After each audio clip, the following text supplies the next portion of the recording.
বন্ধুরা, মিস্টার বিসের নতুন একটা ভিডিওতে আপনাদের স্বাগতম। বিশাল বড়, এতটাই বড় যে ফ্রেমে আসছে না। ও হেই, আরে আমি ভাবতেই পারিনি ওরা এভাবে দাঁড়িয়ে থাকবে। আমি খুব আনকমফোর্টেবল ফিল করি যখন আমার জন্য কেউ এভাবে ঘন্টার পর ঘন্টা দাঁড়িয়ে থাকে। হ্যালো, এই নিন ব্লুবেরি স্মুদি। এতে কি অ্যালকোহল আছে? না, একদমই না। এর 21 বছর হয়নি।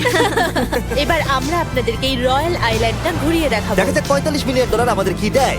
অনেকটা হাঁটতে হচ্ছে। এই রাস্তাটাই আগের আইল্যান্ডের থেকে বড়। এই $45 মিলিয়ন আইল্যান্ডে পাবে একটা ম্যানশন আর একটা বিচ সাইড বার, তার সাথে একটা প্রাইভেট শেফ। আমি একবার করবো এটা। নিশ্চয়ই।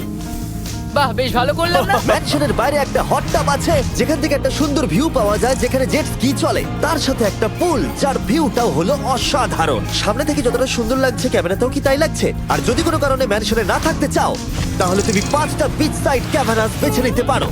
ও জিমি, ওয়াও, আমি করতে পারি? হ্যাঁ করতে পারো। এবার কি আমি করতে পারি? হ্যাঁ, পারো। আমি এসব করি না। আর এখানকার সমস্ত সুযোগ সুবিধা উপভোগ করার পরে আমাদের কাছে একটা গোটা আইল্যান্ড আছে, আমরা পিং পং কেন খেলছি? এটা বলে দেওয়া দরকার যে এগুলো এই আইল্যান্ডটাকে স্পেশাল করে তোলেনি। এই আইল্যান্ডের অন্যদিকে শতাব্দী প্রাচীন ধ্বংসপ্রাপ্ত ইমারত রয়েছে যেগুলো আমরা এখনো এক্সপ্লোর করিনি। আমি এখন ড্রাইভ করব। হয়ে গেল। ঠিক আছে, তৈরি? হ্যাঁ।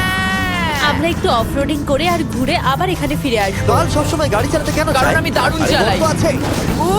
ভাই, এটা পুরো সাফারির মতো মনে ভাই হচ্ছে। তুমি স্পিড লিমিটের থেকে অনেক জোরে গাড়ি চালাচ্ছো। আমি জানি না এখানে কোনো পুলিশ আছে কিনা, আমি তোমাকে শুধু সাবধান করলাম। এই আইল্যান্ডে কি কোনো জেল আছে? ও এখানে কোনো জেল নেই। আর ফাইনালি যখন আমরা গাড়ি চালিয়ে রাস্তায় উঠলাম তখন আমরা একটা 100 বছর পুরনো গ্রামের ভিতর দিয়ে হাঁটছিলাম যার ভিতরে এক সময় মানুষ বাস করত। এটা কি একটা বার ছিল? হ্যাঁ। আচ্ছা, তুমি কি 100 বছর পুরনো 1000 পাউন্ডের স্ল্যাবের তলা দিয়ে হাঁটতে চাইবে? নিশ্চয়ই। আশা করবো এটা আমার উপর পড়বে না। ভাই, বলা তো যায় না, আজকেও এটা ভেঙে পড়তেই পারে। নোলান মরতে না চাইলে এদিকে এসো। আর আমরা এই জায়গাটা পেরিয়েই পেলাম এই আইল্যান্ডের সব থেকে ভালো ভিউ। ও, এটা তো দারুণ লাগছে। আমরা এতক্ষণ গাড়ি চালিয়ে এলাম যে ভুলে গেছিলাম আইল্যান্ডে আছি।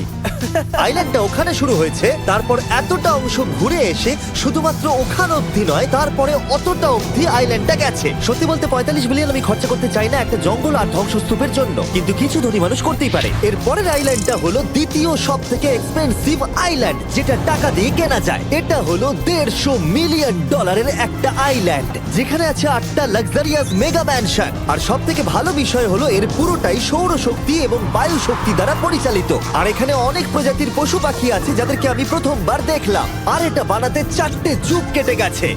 এই আইল্যান্ডটা অবশ্যই তোমাদের মন কেড়ে নেবে। প্রাইভেট আইল্যান্ড মানে এইরকমই একটা আইল্যান্ড হওয়া উচিত। এটা ভালো, কারণ এটা একটা প্রাইভেট আইল্যান্ড। হ্যাঁ, ঠিক বলেছো।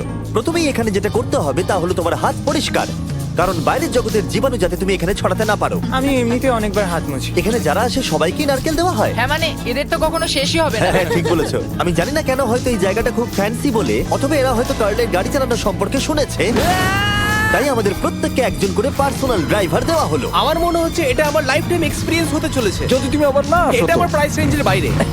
যদিও এই আইল্যান্ডটার মূল্য হলো $150 মিলিয়ন, তবুও এই আইল্যান্ডটা তুমি ভাড়াও নিতে পারো, তাও আবার খুবই সস্তায়, মাত্র $1,40,000 পার ডে। আমি বুঝতেই পারলাম না কখন একটা পাহাড়ে উঠে পড়লাম। আচ্ছা, আমি শুনেছিলাম এটাই পৃথিবীর সব থেকে লাক্সারিয়াস আইল্যান্ড। হ্যাঁ, ঠিক। ভিউটা কিন্তু দারুণ। বাড়িটা আপনাদের দারুণ লাগবে। কিন্তু আমরা এই বাড়িটাকে এক্সপ্লোর করার আগে আমার বোকা বন্ধুদের নজর পড়লো একটা কচ্ছপের উপরে। এটা কি একটা কচ্ছপ? এটা খেয়ে নাও।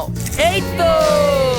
ঠিক আছে, তোমরা বাকি আইল্যান্ডটা ঘুরে দেখতে পারো। এই আইল্যান্ডে সবকিছুই এত এক্সট্রা যে যেকোনো দলের প্রত্যেকের জন্য 10 জন করে স্টাফ আছে তোমার যে কোনো প্রয়োজনে সাহায্য করবার জন্য। এখানে অনেক মানুষ আছে, তারা বলছে এখানে খাবার আছে, ড্রিঙ্ক আছে, পরের কিছুদিন আপনারা কি করবেন, আর আমরা শুধু বললাম কচ্ছপ। এই তো।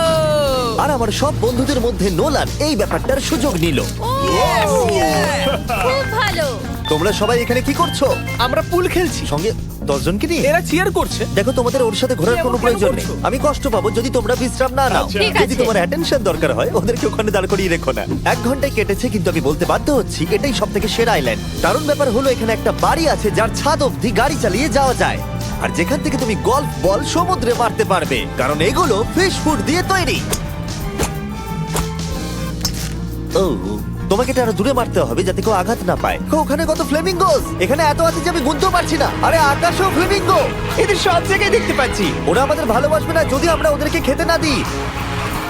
এসো, খেয়ে নাও সবাই। কিন্তু ফ্লেমিঙ্গোই শুধুমাত্র এই আইল্যান্ডের একমাত্র প্রাণী নয়। ওই দেখো, কালোটা এটা তো কি ডাইনোসর। ও কি সুন্দর দেখতে।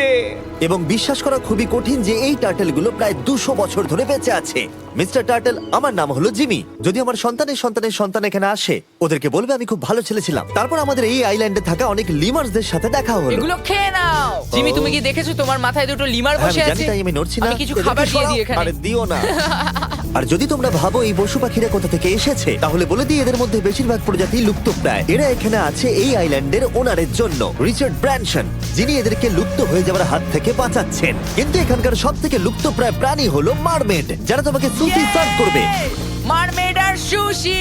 এটাকে বলে লাক্সারি। মারমেড, তোমরা কি সুশি খাবে? আমি না বলতে পারবো না। ক্যানিবালিজমের মতো লাগছে। হ্যাঁ, এটা একটা ফ্যামিলি রিউনিয়ন, চলে এসো এদিকে। এই আইল্যান্ডে এত কিছু আছে যে আমরা ভিডিওতে সবকিছু আনতে পারলাম না। আমরা টেনিস খেললাম, বাস্কেটবল খেললাম, আমরা আরেকটা ম্যানশন ঘুরে দেখলাম, আমি প্রথম বরফ জলে স্নান করলাম। তোমরা নিশ্চয়ই বুঝে গেছো এই আইল্যান্ডে অনেক কিছু করার মতো জিনিস আছে।